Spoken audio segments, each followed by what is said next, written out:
Assalamualaikum warahmatullahi wabarakatuh. Saya Puspita Indriani, saya guru bahasa Jawa di SMP Negeri 3 Jombang. Saya lulusan S1 Bahasa Jawa dari Universitas Negeri Surabaya, tepatnya pada tahun 2004. Dan waktu itu bulan Oktober saya diwisuda, kemudian bulan November saya mengikuti seleksi ASN, dan 1 Januari 2005 saya resmi diterima sebagai ASN atau pegawai negeri sipil untuk menjadi guru dan langsung ditugaskan di SMP Negeri 3 Jombang. Selama saya berada di SMP Negeri 3 Jombang, selain saya mengajar sebagai guru bahasa Jawa, saya menjadi pembina ekstra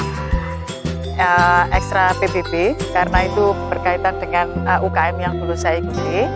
Dan untuk membina PBB ini, alhamdulillah anak-anak itu dengan semangatnya, dengan kemampuannya, dengan tekadnya, mereka mampu menjuarai banyak lomba di provinsi dan sering mendapatkan juara umum. Dan kami seolah menjadi sekolah SMP yang pertama untuk berangkat ke luar kota, sehingga diikuti oleh SMP-SMP lain, memiliki tim paskibra dan berani berlomba di luar Kabupaten Jombang. Bukan hanya PBB saja, di satu kesempatan ketika memang dibutuhkan untuk membina kegiatan yang lain yang memang dipersiapkan untuk sebuah kejuaraan, saya kebetulan saja saya dipercaya untuk membina lomba puisi, dan alhamdulillah di Kabupaten menang, dibawa ke provinsi juga berprestasi. Kemudian saya juga membina lomba menyanyi Solo, itu juga begitu. Insya Allah lebih dari 5 kali SMP 3 menjuarai tingkat kabupaten, dan 1 kali menjadi juara provinsi di peringkat 2, dan beberapa kali masuk ke peringkat 7 besar di provinsi untuk lomba menyanyi. Jadi bagi saya, pengabdian sebagai guru bukan hanya mengajar, tetapi ketika kita mampu menggali potensi siswa yang kalau kita minta atau mengeksplor dia di bidang akademik itu rasanya dia masih mengalami kendala, maka bukan tidak mungkin dia mempunyai potensi lain, bisa di seninya, bisa di olahraganya, untuk bidang lain. Dan buat saya, itulah guru.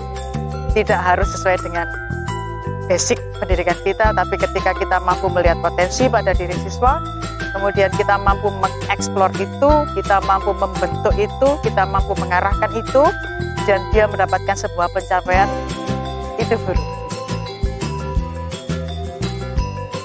Mengenai pembelajaran, saya di sekolah tidak ada yang istimewa, saya hanya melihat apa yang dibutuhkan oleh siswa. Saat ini, di era ini, begitu usai pandemi yang kita jalani, banyak sekali perubahan yang terjadi secara mendadak tanpa menunggu kita siap. Kita mungkin sering mendengar didengung-dengungkan ini adalah era disrupsi yang pergantiannya tidak menunggu berapa lama waktu. Dan mengikuti itu untuk mempersiapkan segala macam yang sifatnya dalam jaringan atau daring atau pembelajaran jarak jauh, selain dilaksanakan PTM secara terbatas, maka salah satu yang saya gunakan, karena ini sudah menjadi sudah menjamur di kalangan anak muda, mereka memiliki sosial media. Jadi dalam pembelajaran saya menggunakan ada link YouTube juga, bukan untuk apa-apa, bukan profit oriented, tetapi saya lebih kepada bagaimana anak saya ketika tidak bertemu dengan saya dalam PTM, mereka masih bisa mengikuti pembelajaran dengan penjelasan yang ada di YouTube. Pembelajaran terbatas, 50% PTM, 50% daring, itu memang kita seolah-olah dihadapkan menjadi 2 kali kerja. Tetapi bagi kita yang mengikuti asas bekerja keras dan bekerja cerdas, itu bisa mensiasati itu. Jadi saya percaya ada kerja cerdas, tetapi di dalamnya ada kerja keras. Tidak ada hanya kerja cerdas saja, nggak ada. Jadi pada saat saya mengajar, saya live Instagram juga, sehingga anak yang daring bisa mengikuti di live Instagram. Mengapa tidak memilih Zoom, mengapa tidak memilih Google Meet? Karena anak-anak di HP-nya lebih banyak terinstall sosial media Instagram. Jadi saya mengikuti mereka, dan itu nggak masalah, bukan menjadi sebuah kendala. Jadi pembelajaran saya bisa pakai dua itu. Jadi ya kerja keras pasti, kerja cerdas iya, gitu.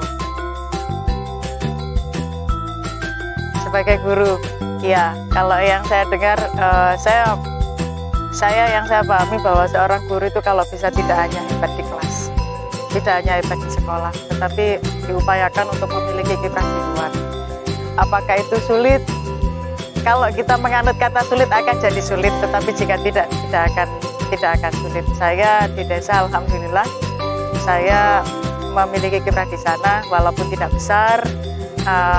Kebetulan untuk saat ini saya sedang dipercaya untuk menjadi Ketua Desa Ramah Perempuan dan Peduli Anak, dan ini yang sedang saya wujudkan untuk desa tercinta kelahiran saya harus bisa jadi bagus nantinya.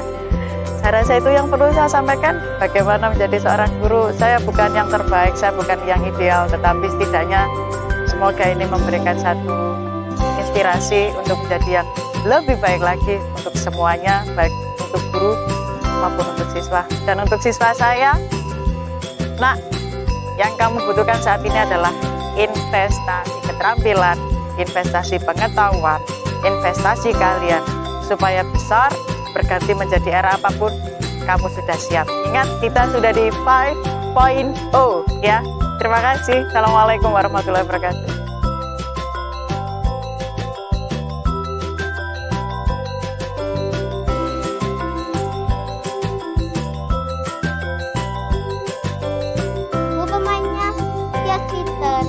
Pemain drama.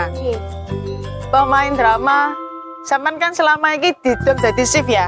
Shift siji karo apa kok tak gawe segmen 1 2 3 4 5 6 tujuane sampean cek ero iki metune giliran kepiro, sing metu iku tokoh sapa wae utawa peran sapa wae. Dialoge sampean free gawe dialog. Dadi gak ono naskah. Supaya sampean pas nyampe eno iku luwih nyaman, iso dieling-eling apa sing disampaikan soalnya kan sampean gawe. Ya. Paham? Paham. Baik, terima kasih.